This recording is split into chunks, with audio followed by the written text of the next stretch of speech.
वेदान्तलक्ष्मणमुनीन्द्रकृतार्थबोधं तत्पादयुग्मसरसीरुगन्धराजं पर्यन्तयुग्मन्तभूरिपरिश्रमन्तं श्रीरङ्गलक्ष्मणमुनिं शरणं प्रपद्ये. आश्रम आस्थान विद्वानங்களிலே வில்லூர் சுவாமி இடத்துல ஒரு ஸ்லோகம் சொன்னேன். सतेषु जायते शूरः सहस्रेषु च पण्डितः भक्ता दशसहस्रेषु दाता भवति वा न वा.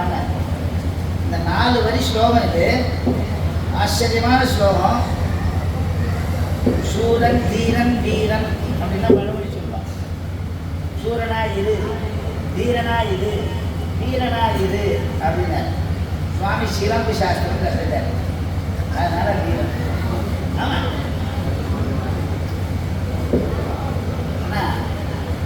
சாஸ்திராத்தியனம் அது நான் சொல்லவே வேண்டாம். எல்லா மகா வித்வான்களுக்கெல்லாம் தெரியும் அவர் எப்படி சாஸ்திராத்தியனம் பண்ணான்னு. கிரகணம் தாரணம் செய்வ ஸ்மரணம் பிரதிபாதனம் ஊஹோ போகோர்த்த விஞ்ஞானம் தத்துவஞானம் செய்யணும்னு சொல்லக்கூடியதான வழியிலே அவர் ஞான சம்பாதனம் பண்ண. அந்த சம்பாதனம் கடைசி வரையும் இருந்தது. ஸ்மிருதி போயிடும், விஸ்மிருதி வந்துடும். அதனால எப்பவும் ஏதாவது எழுதிட்டு ஏதாவது ஒரு குறிக்கோள், அதில் குறியீடு. எந்த புஸ்தகம் எழுதினாலும் அது திராவிடம்பா சம்ஸ்கிருதம்பா எதுவானாலும் இருக்கட்டும், இதுக்கு அதற்கு தொடர்பு. ஆழ்வார் திருவுருத்தத்திலிருந்து எடுத்தோம்னா திருவாய்மொழிக்கு தொடர்பு, திருவாசிரியத்துக்கு தொடர்பு. இப்போ தொடர்பு உள்ள அப்படி சங்கதி அப்படின்னு சொல்ல, சங்கடி தொடர்பு. அந்த தொடர்பு எந்த சாஸ்திரமாக இருந்தாலும் மீமாம்சத்திலேருந்து நியாயத்துக்கு, நியாயத்திலேருந்து வேதாந்தத்துக்கு, வேதாந்தத்திலேருந்து வியாகரணத்துக்கு, வேகனத்திலிருந்து சாகித்யத்துக்கு, இப்படி ஒன்றொன்றுக்கு பிணைப்பு ஒரு தொடர்பினை ஏற்படுத்திய மகான் ரங்கராமானுஜ மகாதேசிகர்.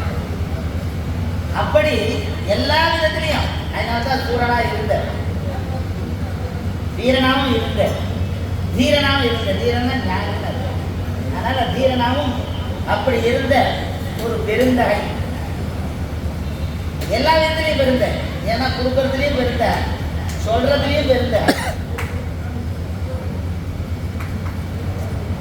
எல்லா விதத்திலையும் நபூதோ நபவிஷ்யத்தினா. தேசியனுடைய கிரந்தத்தை சொல்லச்சு நபூதோ நபவிஷ்யத்தினா. அந்த மாதிரி இந்த சுவாமியுடைய ஞான வைகரியை நாம்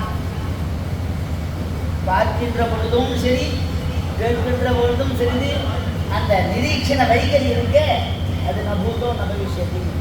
பல பேர் நன்னா எழுதியிருக்காங்க. சில பேர் எழுதுவா பேச மாட்டாங்க, பேசுவா எழுத மாட்டாங்க. ரெண்டும் சுவாமி இடத்திலே உண்டு. அந்த பீதாம்பரம் உபன்யாசம் தான் தெரியாது. நேரம் சப்தார்த்தம் தான். ருக்மணி கல்யாணம் தான். அது எந்த கல்யாணம் அதில் வராது. அந்த மாதிரி உபன்யாசம் பண்ணுவேன். உபன்யாசத்திலையும் சரி, எடுத்துரைக்கிறதுலே வல்லவர். ஏன்னா பிரதிபாதனம் ஒரு பதம்.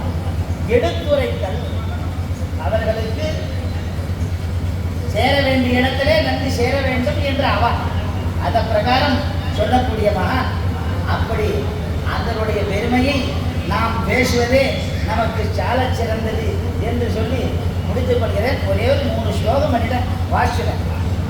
ஸ்ரீமுஷ்ணேஷ கிருபாபாத்திரம் வீதராகம் விவேகினம் த்ரையந்தசார சர்வஜம் ரங்கலக்ஷ்மணம் ஆசிரியர். இந்த சுவாமி வீதராகம்னா எல்லா ராகத்தையும் விட்ட, சங்கீதத்தை விடல, படிக்கிற ராகம். அப்போ வீத ராகம்னு போட்ட ராகம்னா ஏன்னா தாரேஷனாயாக வித்தேஷனாயாக புத்திரேஷனாயாச்ச சத்யஸ்தம்மையா அப்படின்னு அவன் சர்வசங்க பரித்தாகம் பண்ணார். என்ன எப்படிப்பட்டார்? நாங்களாம் பூர்வாசிரமத்தில் இருந்துச்சு, சின்ன பசங்கள். எங்களை பகவான் தான் காப்பாற்றினான். அது சத்தியம். யாரும் வேலைக்கு போல, யாரும் ஒன்றும் செய்யல. இது நல்லா சொல்றேன், எங்கேயும் சொல்றேன், எதிரையும் சொல்றேன், எப்படியும் சொல்லுவேன். அதனால சர்வசங்க பரித்தியாகம்னா அந்த சுவாமி தெரியும். அதனால ராகத்துவம் பிராப்தம். வீதராகம் விவேகினம். விவேகம்னா ஞானம்னு அர்த்தம். பலவித ஞானத்தை உடைய தர்க்க தியாகத்தை எல்லா ஞானமும். ஏன்னா அங்காணி வேதா சத்வாரோ மீமாம்சா நியாய விஸ்தரா புராணம் தர்மசாஸ்திரம் வித்யாகேதா சதுர்தசன ஒண்ணுமில்லை. அதுக்கு நீங்க பார்க்கலாம். ஆதிநாடன் அரட்ட முக்கி அவருடைய சுவாமி எழுதின வைகரியை பார்த்தாக்கா என்னாச்சாரியன பெரிய வாய்க்காரே தோன்றுன்னு சொன்னவர் மனவாரம் மக்கே மனவாரம். அந்த மாதிரி ஒரு திருஷ்டாந்தத்தை தாஷ்டாந்திகமாகவும் தாஷ்டாந்திகத்தை திருஷ்டாந்தமாகவும் சொல்லக்கூடிய பெருமை சுவாமிக்கு உண்டு.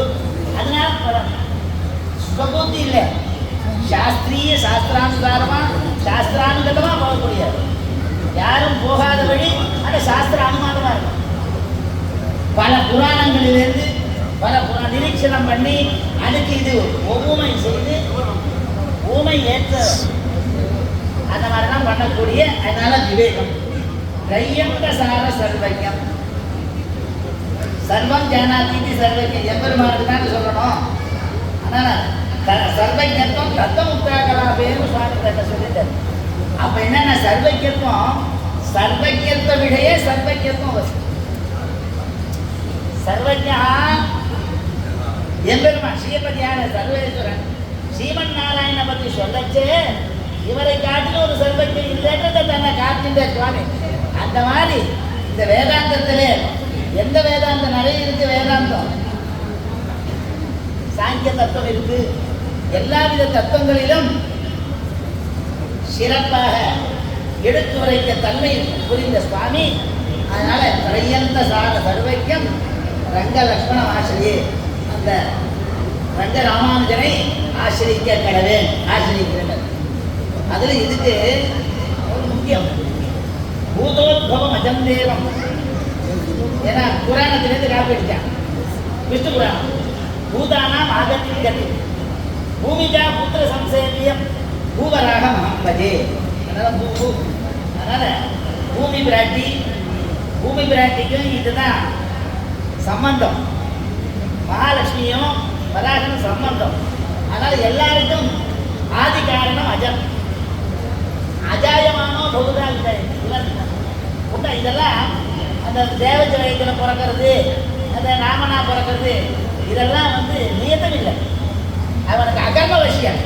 இதெல்லாம் ஒரு ஒரு உபாயமா இது ஏற்பட்டதை தவிர்த்து இது வந்து அவனுக்கு கர்ம விஷயம் கிடையாது. அவன் அகர்ம விஷயம். ஆகியனாலே அஜம் தேவம் பூதானாம் ஆகதிங்கதி பூமிகா புத்திர சம்சேவியம் தான். ஏன்னா நரக சதுர்தசி அவன் எல்லாரும் கொண்டாடும். அவன் என்னுடைய அவனை எத்த பிள்ளையை கொண்டுறதுக்கு மனசு வந்துதோ. அப்போ அவன் வேண்டிட்டான் எம்பெருமாடத்துல என்ன வேண்டிட்டான், என்னை எல்லாரும் கொண்டாடணும், என்னுடைய மரணத்தை எல்லாரும் கொண்டாடணும். ஆனால் இவனை வேண்டினான். ஏன்னா இவன் தான் ஐஸ்வர்யம் அக்ஷரகதி பரமபதம் தான். வந்தவர் எதிர்வர மாமணி மண்டபத்து அன்பதில் பேரின்பத்து அடியவரோடு இருந்தவனே பேரின்பம் கொடுக்கக்கூடிய எண்ணுவான். அறம்பொருள் இன்பம் வேடு. வீடுனா பெருவீடு. அந்த பெருவீடு கொடுப்பதற்கு இவனால தான் முடியும். ஆரோக்கிய விச்சேத் பாஸ்கராது